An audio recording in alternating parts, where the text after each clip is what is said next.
মূর্তিগুলো এই 10টা হাত দিয়ে জিহ্বা বের করে থাকে না এইভাবে, এই মূর্তিগুলো বিভিন্ন জায়গায় ওরা সেট করে রেখেছে টুরিস্ট অ্যাট্রাকশন হিসেবে।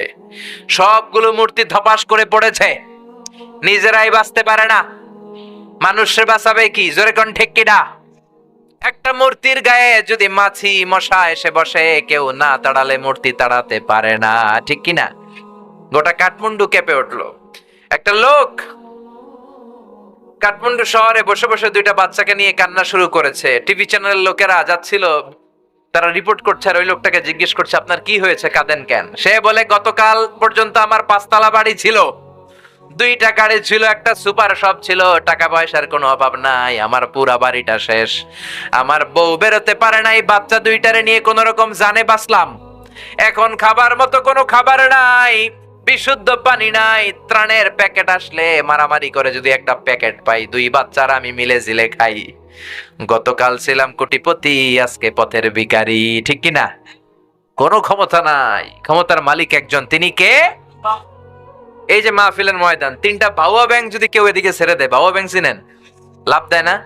এদিকে একটা ভাউয়া ব্যাংক, মাঝখানে একটা, পিছনে একটা ব্যাংক, আর কি লাভ দিবে? ব্যাংকের চেয়েও 3 ডবল লাভ দিবেন আপনারা, ঠিক কিনা? কোনো ক্ষমতা নাই। কুকুর আমাদেরকে কামড়াইলে আমরা কুকুরে কামড়াইতেও পারি না, বল্লা পোকা কামড় দিয়ে দেয় দৌড়, ওইটার যে ধর্মু ওইটাও পারি না, চিল্লা এখন, ঠিক কিনা? এজন্য আপনি যত ক্ষমতার অধিকারী হন, এগুলো নকল ক্ষমতা, আসল ক্ষমতার মালিক কে? গত বছর আমাদের মাননীয় প্রধানমন্ত্রী একবার ওনার বিমান থেকে ল্যান্ড করতে পারছিলেন না, আধা ঘন্টা 1 ঘন্টা পরে ল্যান্ড করেছিলেন, বিমানের সমস্যা, 33টা চক্কর মেরেছে ওনার বিমান।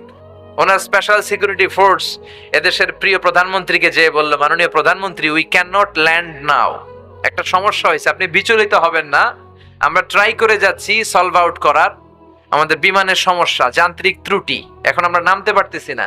33টা চক্কর মেরেছে আকাশে। মাননীয় প্রধানমন্ত্রীকে তারা বললেন, আপনি শান্ত হয়ে বসেন। ও মিয়া, যখন মাননীয় প্রধানমন্ত্রী বিমানে বসা আর বলা হচ্ছে বিমানের সমস্যা, তখন মাননীয় প্রধানমন্ত্রী বসে বসে জিকির করছিল কার? জোরে বলেন, কার? তার মানে এত ক্ষমতা, তখন ক্ষমতা মিছে, চিল্লা এখন, ঠিক কিনা? তখন জান ভিক্ষা চাইতে হবে একজনের কাছে, তিনি কে? এজন্য আল্লাহ বললেন, তাবারাকাল্লাযী বিয়াদিহিল মুলকু ওয়া হুয়া আলা কুল্লি শাইইন কাদির। সুমহান সেই সত্তা যার হাতে ক্ষমতা, ক্ষমতা কার হাতে? আবার আল্লাহ বললেন, আমি ক্ষমতার চেয়ারে বসাই, আমি ক্ষমতার চেয়ার থেকে নামাই, তিনি কে? কুলিল্লাহুম্মা মালিকাল মুলকি তুতিল মুলকা মান তাশাউ ওয়া তানজিউল মুলকা মিম্মান তাশা ওয়া তুইজ্জু মান তাশাউ ওয়া তুযিল্লু মান তাশাউ বিয়াদিকাল খায়র ইন্নাকা আলা কুল্লি শাইইন কাদির। সুবহানাল্লাহ পড়েন। আল্লাহ বলে, আমি ক্ষমতার মালিক, আমি ক্ষমতায় বসাই, আমি ক্ষমতা থেকে নামাই। ডোনাল্ড ট্রাম্পকে আমেরিকার ক্ষমতায় বসালো কে? হিলারিকে হারায় দিল কে? আবার ডোনাল্ড ট্রাম্প যদি বেশি বেশি না ফরমানি করে, ডোনাল্ড ট্রাম্পরেও লাথি মাইরা নামায় দিতে পারে কে? ওই ক্ষমতা আল্লাহর আছে না নাই? তাহলে সকল ক্ষমতার মালিক কে? প্রিয় ভাইয়েরা, এই পৃথিবীতে অনেক দেশে দেখবেন, যিনি প্রেসিডেন্ট বা প্রধানমন্ত্রী ক্ষমতার চেয়ারে বসে, কেউ 5 বছরের মেয়াদে বসে, কেউ বসে 10 বছরের মেয়াদে। এবার বলেন তো, উত্তর দেন, আল্লাহ ক্ষমতার চেয়ারে বসছে কয় বছরের মেয়াদে? 20 বছর, 50, 100, কয় বছর? আল্লাহ বলে, হুয়াল আউয়ালু ওয়াল আখিরু ওয়াল যাহিরু ওয়াল বাতিনু ওয়া হুয়া বিকুল্লি শাইইন আলীম। আল্লাহ বলেন, আমি এমন সত্তা, অনাদিকাল থেকে ক্ষমতার চেয়ারে বসা, অনন্তকাল পর্যন্ত থাকবো। দুনিয়ার মতো 5 বছর 10 বছরের মেয়াদে আমি ক্ষমতায় বসি নাই, আমার ক্ষমতা আজীবন মেয়াদ, ঠিক কিনা? আল্লাহর ক্ষমতার আজীবন মেয়াদ। তার মানে আমাদের ক্ষমতা আর আল্লাহর ক্ষমতার সাথে কোনো মিল আছে? চিল্লায় বলেন, আছে। আবার পৃথিবীর অনেক দেশে দেখবেন, ডেমোক্রেটিক সিস্টেমে ভোটে জিতে ক্ষমতায় যেতে হয়। আল্লাহ কি ভোটে জিতে আসছে? কথা বলতে হবে চিল্লায়, ভোটে জিতে আসছে? অনেক দেশে ডিক্টেটরশিপ মানে স্বৈরাচারী পদ্ধতি, জোর যার মুল্লুক তার। আল্লাহর ক্ষমতা কি এরকম?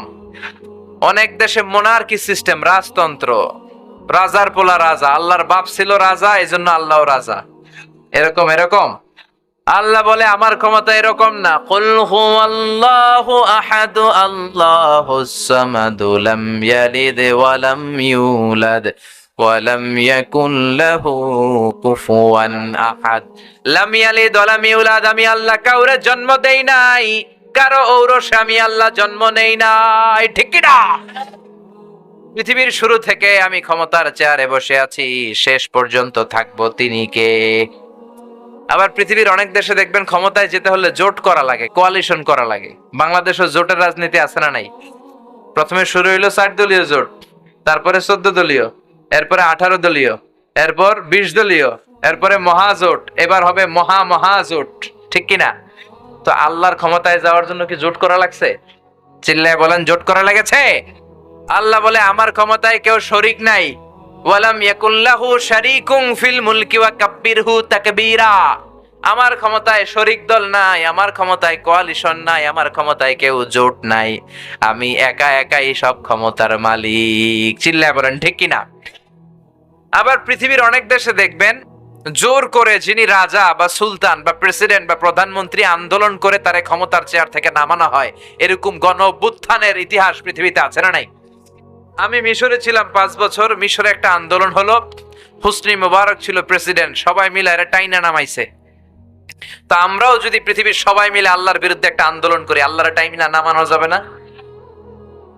যাবে না, না? আচ্ছা, পৃথিবীতে যত জিন আছে, জিনেরা যদি বলে আমরাও মানুষের সাথে একাত্মতা ঘোষণা করলাম, আল্লাহরে আমরা মানি না, তাহলে তো আল্লাহ ক্ষমতা থেকে নেমে যাবে নাকি? ফেরেশতারাও যদি কয় আমরা মানি না, মানুষ জিন ফেরেশতা 3 দলীয় জোট, মানুষ জিন ভাই ভাই, আল্লাহর আর রক্ষা নাই, এরকম আন্দোলন করলে আল্লাহর ক্ষমতা শেষ। কথা বলবেন, আল্লাহর ক্ষমতা শেষ হবে? আল্লাহ বলে ওয়া আন্নাকুম গায়রু মুজিজিল্লাহ।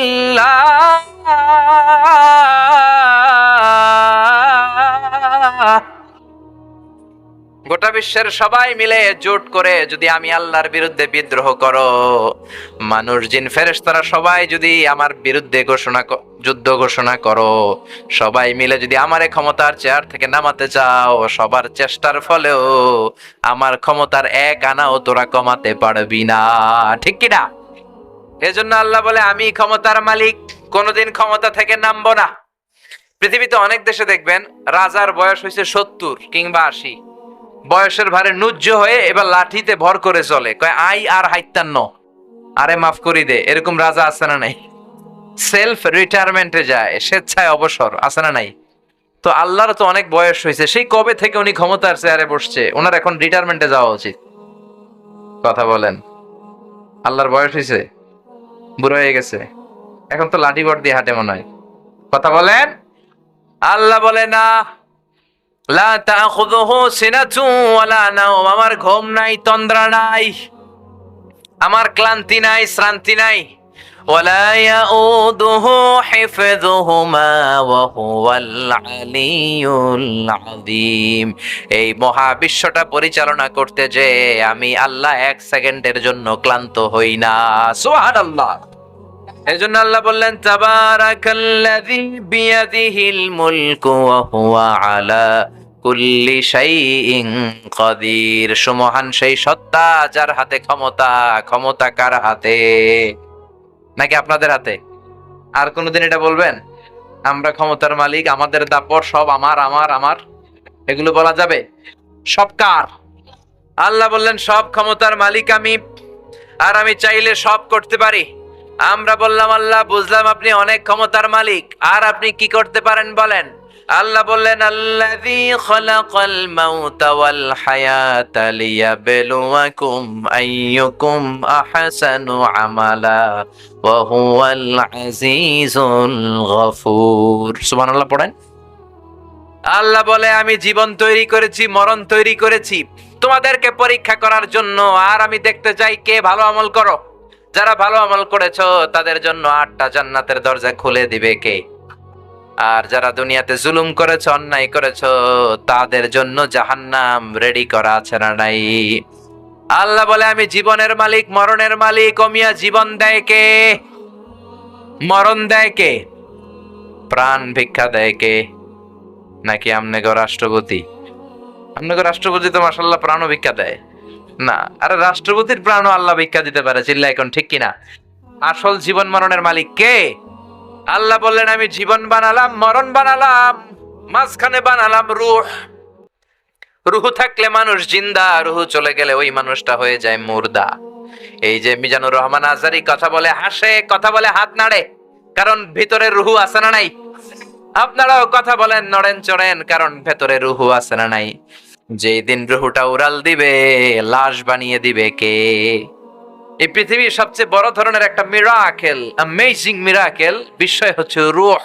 মানুষ সব বানাতে পারে, মানুষ প্লেন বানাতে পারে, রোবট বানাতে পারে, মানুষ সুফিয়া খালারে বানাতে পারে। সুফিয়া খালারে চিনেন? সুফিয়া নামে একটা মেয়ের আনছিল না? হ্যাঁ, এটা মেয়ের আকৃতি দিয়েছে, ঠোঁটে লিপস্টিক পরিয়েছে। আল্লাহ বলবেন কিয়ামতের দিন এর ভেতরে রুহু ঢুকা। যারা সুফিয়া নিয়ে লাফালাফি করছে, রুহু ঢুকা। এজন্য আল্লাহ বললেন তুমি প্লেন বানাতে পারো, কম্পিউটার বানাতে পারো, রোবট বানাতে পারো, কিন্তু তুমি রুহু বানাতে পারো নাকি? রুহু বানাতে পারে একজন, তিনি কে? ইয়াসআলুনাকা আনির রূহি কুলির রূহু মিন আমরি রাব্বি ওয়া মা উতিতুম মিনাল ইলমি ইল্লা কালিলা। মক্কার কাফিররা এসে বলে, আব্দুল্লাহর বেটা মুহাম্মদ, তুমি যদি একটা প্রশ্নের উত্তর দিতে পারো আমরা সব মুসলমান হয়ে যাব। বিশ্বনবী বললেন কি প্রশ্ন? মক্কার কুরাইশরা বলে মা হুয়ার রূহ, রূহ কাকে বলে? এইটা যদি বলতে পারো কালিমা পড়ে মুসলমান হব। সুবহানাল্লাহ। ওমি আপনারা কেউ রূহ দেখছেন? কালার কি, ওজন কতটুকু, সাইজ কতটুকু আমাদের জানা আছে? চাচা মরে গেল, দাদা মরে গেল, কোন দিক দিয়ে যে রূহটা উড়াল দিল আমরা কেউ দেখেছি? জোরে বলেন। বিশ্বনবী বললেন আমি জানি না, তবে আল্লাহ যদি জানায় জানিয়ে দেব। আল্লাহ আয়াত নাজিল করলেন কুলির রূহু মিন আমরি রাব্বি। ও নবী, মক্কার কুরাইশদের বলে দেন রূহু হলো আমি আল্লাহর স্পেশাল আদেশ, আল্লাহর অর্ডার। আল্লাহর অর্ডারে রূহু ঢুকে, আল্লাহর অর্ডারে এই রূহু বের হয়ে যায়, ঠিক কি না? এই রূহু কেউ বানাতে পারে না। মানুষ কি রূহু বানাতে পারবে? এর কারণ ওমা উতিতুম মিনাল ইলমি ইল্লা কালিলা। আমি তোমাদেরকে অল্প জ্ঞান দিয়েছি, লিমিটেড জ্ঞান। আমাদের জ্ঞানটা লিমিটেড, সীমিত। আনলিমিটেড জ্ঞান একজনের, তিনি কে? আল্লাহ চ্যালেঞ্জ দিয়ে বললেন তোমরা রুহু বানাতে পারবা না। কিন্তু ইউনাইটেড স্টেটস অফ আমেরিকার একজন মেডিকেল সায়েন্টিস্ট, উনি চ্যালেঞ্জ গ্রহণ করে বলেছে আমি রুহু বানায় ছাড়বো। কথা শুনতেছেন? আপনাদের মনোযোগ আছে না গেছে? সবার মনোযোগ আছে? তাকবীর দেন তো, লিল্লাহে তাকবীর। তো তিনি চ্যালেঞ্জ করে বললেন আমি রুহু বের করে ছাড়বো। 7 বছর উনি গবেষণা করেছেন, মাগার রুহুর দেখা পায় না। মুমূর্ষু রোগী নিয়ে উনার কাজ, কখন যে দেহ থেকে রুহুটা উড়াল দেয় টেরই পাওয়া যায় না। এবার তার মাথায় আসলো এক বুদ্ধি। সে চিন্তা করলো বুলেট প্রুফের গ্লাস দিয়ে আমি ছোট্ট একটা রোম বানাবো। কি proof? Bullet proof. Bullet proof হচ্ছে এমন প্রুফ গুলি মারলে ঢুকে না। এই যে আমাদের মাননীয় প্রধানমন্ত্রী মহোদয়, রাষ্ট্রপতি মহোদয় যে গাড়িতে চড়ে, এই গাড়িগুলো বুলেট প্রুফ, কেউ গুলি মারলেও ঢুকবে না, ঠিক কি না? তো বিজ্ঞানীর মাথায় চিন্তা আসলো আমি বুলেট প্রুফের একটা গ্লাস দিয়ে ছোট্ট রোম বানাবো, আর এই রোমের ভিতরে মুমূর্ষু রোগী ঢুকাবো। এটার ভিতরে কেউ মরলে রুহু আর বেরোতে পারবে না, যেহেতু বুলেট প্রুফ। কত বড় উল্লুকা পাঠা! তো গ্লাস ফিটিং করা ছোট্ট একটা রোম বানিয়েছে, আর তার টিমের সবাইকে নিয়ে সে বলল আজকে আমি রুহু ধইরা ছাড়ব। রুহু কেমনে বেরোয় আমি দেখবো, কারণ বুলেট প্রুফের গ্লাস দিয়ে, টেম্পার গ্লাস দিয়ে আমি ছোট্ট রোম বানিয়েছি। এটার ভেতরে মুমূর্ষু রোগী ঢুকাবো। যাও আইসিইউ থেকে রোগী ধরে আনো। মুমূর্ষু এক রোগীরে ধরে নিয়ে আসছে, মুখের মধ্যে মাস্ক পরানো, কৃত্রিম ভাবে লাইফ সাপোর্টে রাখা, অক্সিজেন দেয়া হচ্ছে। মেডিকেল টিমের প্রধান বলে গ্লাস ফিটিং করা রুমের ভিতরে ঢুকা, তার আগে তার বিপি মাপ, মানে ব্লাড প্রেসার চেক করে বলে বিপি ইজ ওকে। এবার বলল তার ওজন মাপ, তারা ওজন মাপলো, ওজন পাওয়া গেল 80 কেজি। কয় কেজি? এবার বললো ওকে, বিপিও ঠিক আছে, ওজন 80 কেজি। এবার গ্লাস ফিটিং করা রুমের ভিতরে ঢুকায় দেয়, দেখি রুহু কেমনে বেরোয়। ঢুকায় দেওয়ার পরে মেডিকেল টিমের প্রধান বলে তার লাইফ সাপোর্টটা খুলে ফেল, অক্সিজেন খুলে ফেল। সবাই বলে স্যার অক্সিজেন খুলে ফেললে তো এটা মরে যাবে। মেডিকেল টিমের প্রধান বলে মারার জন্যই তো আনছি, এটা না মরলে আমি রুহু দেখমু কেমনে? তো গ্লাস ফিটিং করা রুমের ভিতরে ঢুকায়া লাইফ সাপোর্ট খুলে ফেলছে। অক্সিজেনের অভাবে মুমূর্ষু রোগীটা ছটফট ছটফট করতে করতে শেষ। শেষ, মইরা গেছে, মাগার রুহু দেখা যায় না। মেডিকেল টিমের প্রধান একবার ডানে তাকায় বায়ে তাকায়, কি খোঁজে? কিন্তু রুহু আছে নাকি? রুহু উড়াল দিছে, ঠিক কি না? খুঁজে পাওয়া যায় না। এবার গ্লাসের দরজা খুলে, জানালা খুলে, ভিতরে হাত দিয়ে এরকম রুহু ঢোকাইতেছে। কি ঢোকায়? টাকি মাছ যেমনে ঢোকায় না, রুহু খুঁজতেছে। এইভাবে রুহু পাওয়া যায়? এবার ব্যর্থ এসে বলল, লাশটাকে বের করো। বের করার পরে চেক দা বিপি, বিপি মাপো, ওজন মাপো। বিপি নাই, কারণ মরে গেছে। মরে গেলে মানুষের এই যে ধাক্কাটা থাকে, কিন্তু ওজন আছে না নাই? মরার আগে ছিল ৮০ কেজি, এখন ওজন দিয়া দেখে ওজন হয়ে গেছে ৭৮ কেজি। মরার আগে ছিল কয় কেজি? চিল্লায় বলেন। মরার পরে লাশ বের করে এবার ওজন স্কেলে শোয়ানোর পরে দেখা যাচ্ছে যে ওজন হয়ে গেছে ৭৮ কেজি। কয় কেজি কমছে? কয় কেজি? বিজ্ঞানী কয় আমি পাইছি। সবাই কয় কি পাইছেন? কয় রুহু। কেমনে পাইলেন? কয় মরার আগে লোকটা ছিল ৮০ কেজি, মরার পরে হয়েছে ৭৮ কেজি, কমছে 2 কেজি। তার মানে যে এটা উড়াল দিছে ওইটাই 2 কেজি। যেহেতু আগে ছিল ৮০, এখন ৭৮, 2 কেজি কমলো কেন? যেহেতু কমছে তার মানে কিছু একটা তো বের হইছে, ওইটাই 2 কেজি। কয় আমি পাইছি, রুহু পাইছি। কিন্তু বিজ্ঞানীদের নিয়ম হচ্ছে একটা রেজাল্ট পেয়ে আপনি ফাইনাল কথা বলতে পারবেন না, আরো কিছু নমুনা সংগ্রহের দরকার আছে না নাই? মেডিকেল টিমের প্রধান বলে আরেকটা মুমূর্ষু রোগীরে আন। বিপি মাপ, বলে বিপি ওকে। ওজন মাপ, কয় ওজন ৭০ কেজি। কয় কেজি? আরো জোরে, কয় কেজি? বলে এইটারও ঢুকা। এটারও ঢুকাইয়া লাইফ সাপোর্ট খুলে ফেলছে। আইসিইউর যেই লাইফ সাপোর্টটা খুলে ফেলার কারণে অক্সিজেন নাই, এই লোকটাও অক্সিজেনের অভাবে খিচুনি দিয়ে মরে গেছে। এবারও রুহু খুঁজে পায় না। কয় লাশ বাইর কর। বের করার পরে বিপি মাপ, বিপি নাই। ওজন চেক কর, কয় ওজন হয়ে গেছে ৭১ কেজি। মরার আগে ছিল কয় কেজি? ৭০ কেজি। এখন হইছে, আগেরটাতে 2 কেজি কম ছিল, কোনোভাবে মিলানোর সুযোগ ছিল, ঠিক কিনা? তো এখনের যে এটা দ্বিতীয় লাশ, এটা কমে নাই, এটারে বাড়াই দিছে কে? আল্লাহ বলে কিয়ামত পর্যন্ত এরকম বিপি মাপতে পারবি, কিয়ামত পর্যন্ত ওজন মাপতে পারবি, কিন্তু আমার তৈরি করা রুহু খুঁজে পাবি। ওমা উতিতুম মিনাল ইলমি ইল্লা কালিলা। কারণ মানুষকে আমি এত অল্প জ্ঞান দিয়েছি, এই অল্প জ্ঞান দিয়ে রুহু বের করা যাবে না, ঠিক কিনা? মানুষ মরে গেলে এক একজনের এক এক দশা। কারো হাত পা টাইট হয়ে যায়, দাঁতের মধ্যে খিচুনি লাগে, দেহের গ্যাসগুলো জমাট বেঁধে যায়, ওজন বেড়ে যায়, আর অনেকের শরীরটা ফেসফেসে হয়ে যায়, ছেড়ে দেয়, এরকম, ঠিক কিনা? পেটে যে গ্যাস টেস আছে সব বের হয়ে যায়, ওজন কমে যায়। কারো ওজন বাড়বে, কারোটা কমবে। এইটা দিয়ে কোনোদিন রুহু খুঁজে পাওয়া যায় না। চিল্লায় বলেন ঠিক কিনা? এজন্য আল্লাহ বললেন, গোলাম আমি মানুষ বানালাম, জীবন বানালাম, মরণ বানালাম, রুহু বানালাম। আমরা বললাম, আল্লাহ বুঝতে পেরেছি আপনি সব ক্ষমতার মালিক, আপনি জীবনের মালিক, মরণের মালিক, রুহুর মালিক, আর কিসের মালিক একটু আমাদেরকে বলেন।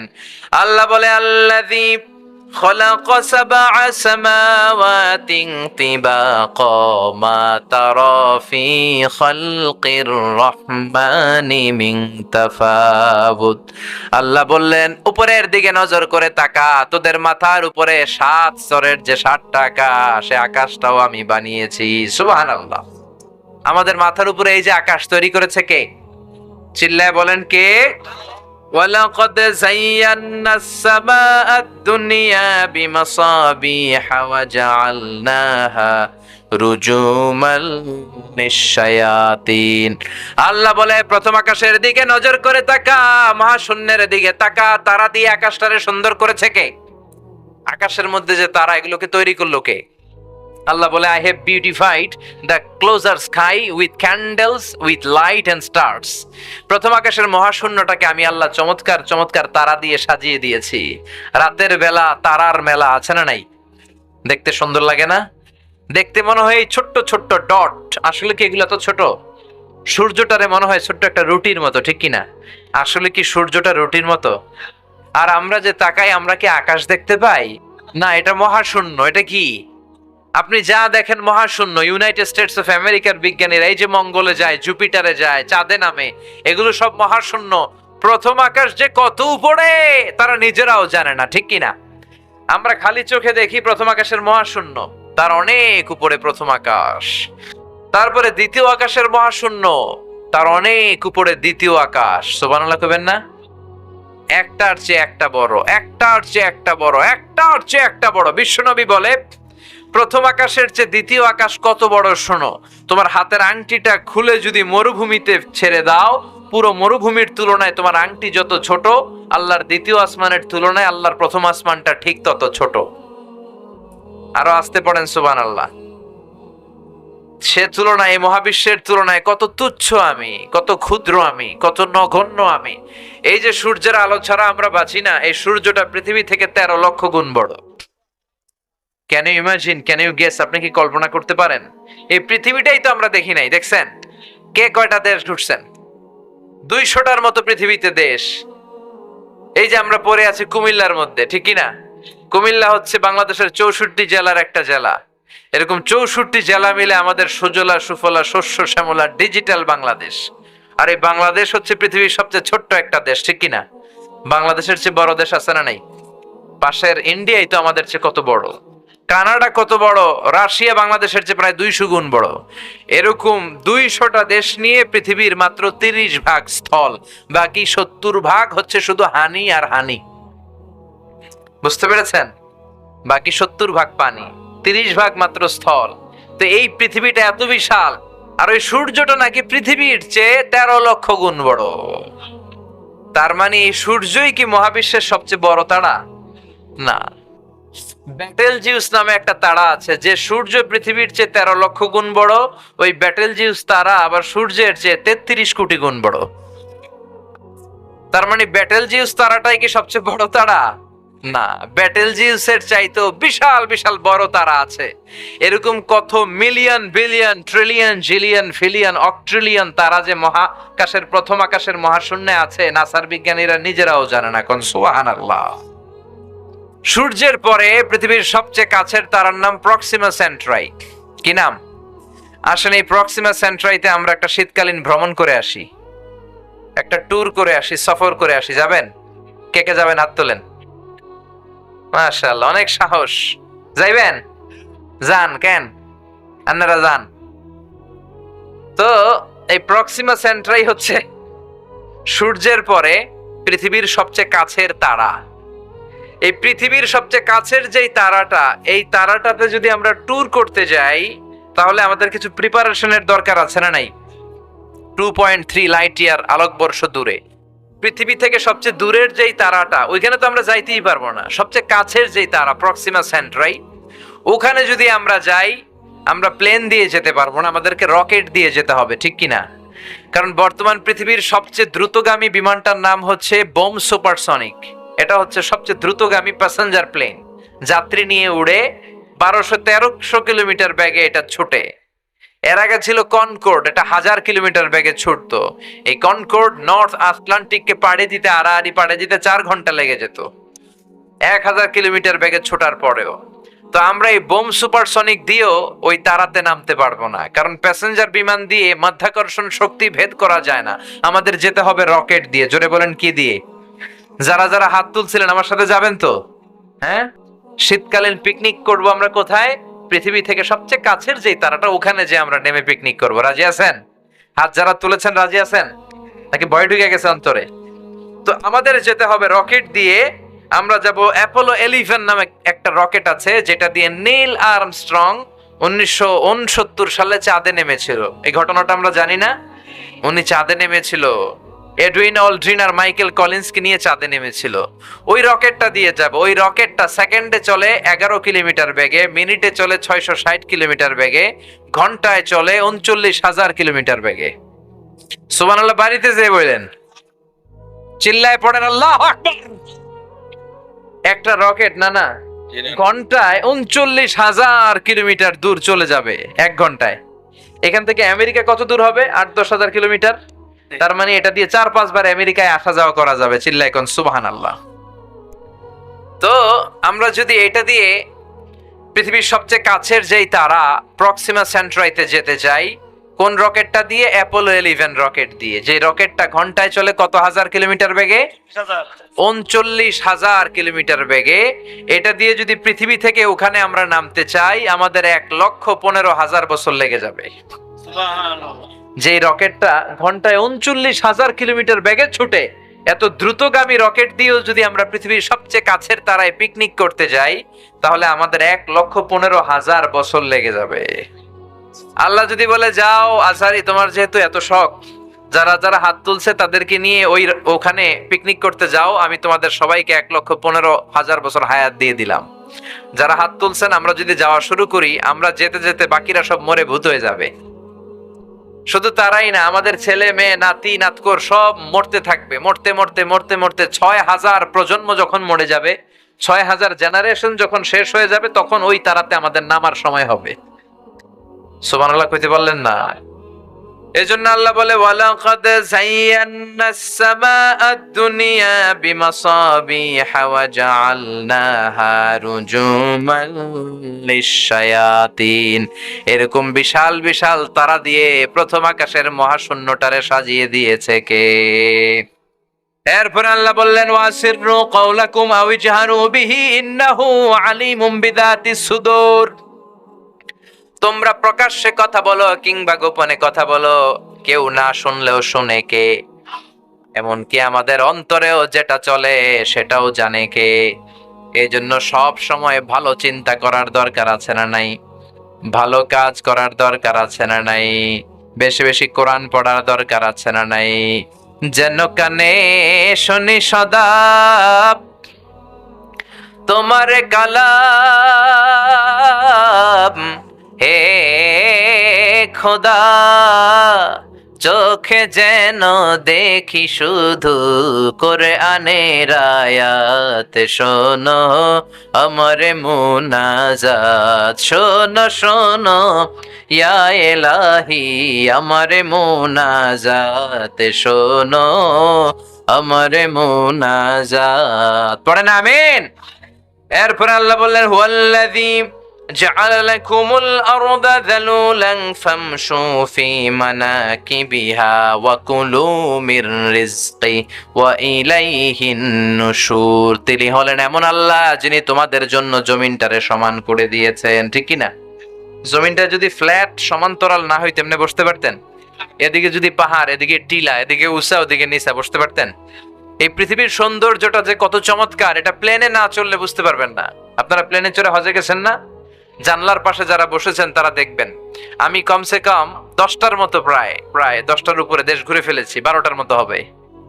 তো জানালার পাশে বসে তাকালে দেখা যায় যে পৃথিবী, আকাশ থেকে পৃথিবী দেখতে কেমন। যেখানে পাহাড় ওইটার দৃশ্য একরকম, যেখানে সাগর একরকম, যেখানে মরুভূমি ওইটার ডিজাইন আবার একরকম।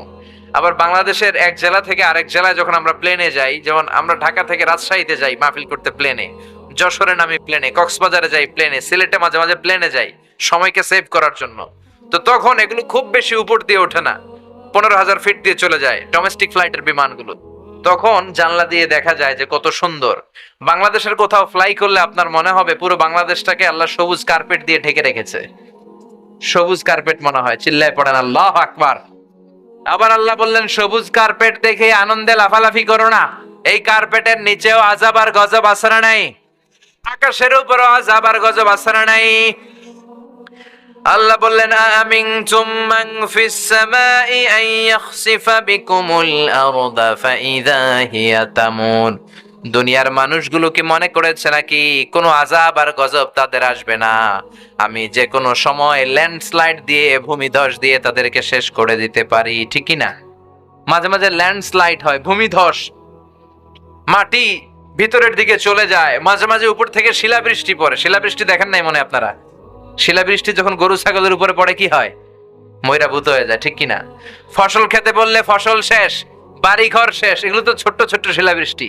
তো শিলাগুলো যদি এত বড় হইতো, একটা শিলা যদি এত বড় হয়, যদি আল্লাহ উল্কা বৃষ্টি পাঠায়, অ্যাসিড রেইন, অ্যাসিড বৃষ্টি যদি পড়ে, আগুনের বৃষ্টি যদি হয়, উল্কা চিনেন? মহাকাশ থেকে মাঝে মাঝে উল্কা পড়ে। পৃথিবীতে সবচেয়ে বড় সাইজের উল্কাটা পড়েছিল দক্ষিণ আফ্রিকার হোবা সিটিতে। ওটার ওজন ছিল 60 টন। কয় টন? ভাগ্য ভালো এটা কোনো আবাসিক এলাকার উপরে পড়ে নাই, এটা ক্ষেতের মধ্যে পড়ছে। পুরো জায়গাটা ধসে গর্তের মতো হয়ে গিয়েছে।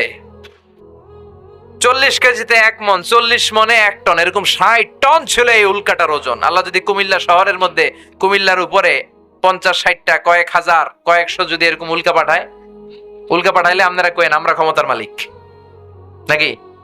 ক্ষমতার মালিক কে? আল্লাহ বললেন যে কোনো সময় আমি শেষ করে দিতে পারি।